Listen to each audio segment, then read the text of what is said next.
Thank you everyone for being here. Thank you for the elders and their prayers. And thank you for all our staff for pulling this off and making sure we're all safe. And thank you for everyone who's joining us online. Miigwech Chief Sylvia Weenie, I see you're online. Kayla Raw from the Treaty Governance Office at FSIN. Whereas women, this treaty table is full of women now.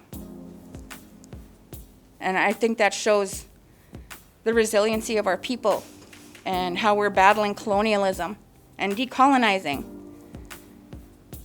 And I hope soon we can get back to being together in person so we can have our elders again at this treaty table. We're pleased to be here with you in Treaty 6 territory and homeland of the Métis for this very special occasion. I also want to express my gratitude to Commissioner Culbertson and her impressive team for organizing this and inviting all of us here to share this opening. It's something that has been long overdue.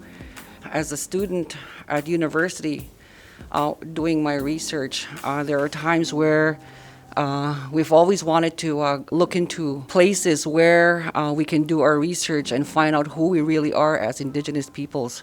And so being on Treaty 6 lands here today, I must thank the work that Commissioner Culbertson has done here at OTC. I think today these elders that sat around this very table would be really thankful for what Commissioner Culbertson has done here, because that is going to ensure that these valuable documents, some are in writing and some are on videotape, so there is some oral history to this, but that these will be available to researchers in the future. I believe that we find the way forward by understanding where we've come from and through the archives, not just Indigenous people, but everyone that has an interest will be able to do their research and learn about us and the treaties especially. This will be a place that I will come to also, and within not only Saskatchewan but within Canada, that we have a place that we can go to and find our history and be able to put some ends to some of the questions we have to our history also. Many people ask me, and I'm sure ask you, what will reconciliation look like? And my answer to that is, we will know when reconciliation has occurred when the treaties are implemented according to the spirit and intent of those treaties. This has not happened. But the foundation for understanding the spirit and intent of those treaties has been captured in these archives. We have such significant works. For an example, one of the staff opened a box last year, and inside was a small leather-bound book of pictures. And it had some flowers drawn on it, and it looked so old we were scared to touch it. We got some gloves and we opened that book. It was a photo book with pictures from 1908, original pictures, in Treaty 4, at Treaty 4 grounds, where the LeBret Indian Residential School was. And it had pictures of Chief Starblanket on his horse. It had pictures of the File Hills Colony Band. And we didn't even want to touch it. And then there was a letter shoved in that envelope.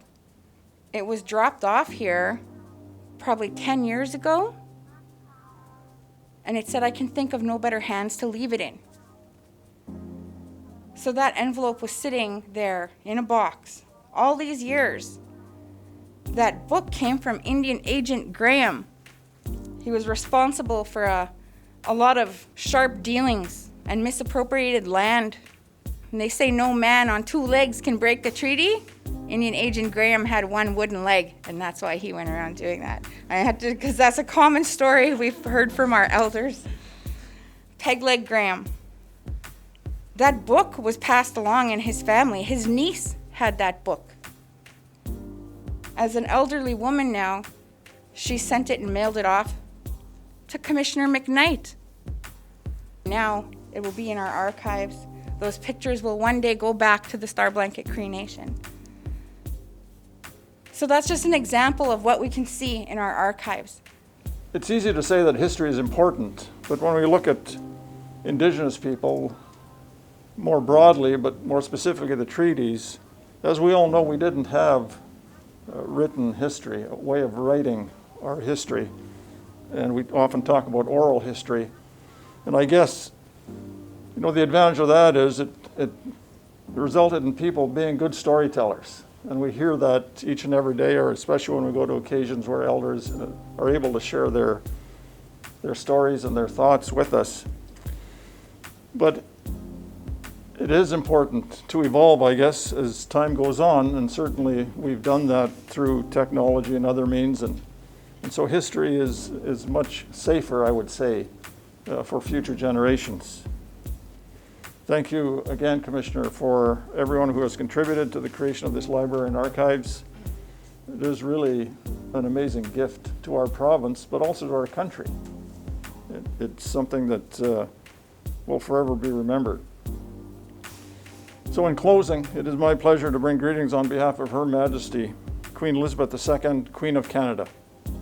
I would also like to share this in my own language of Woodland Cree.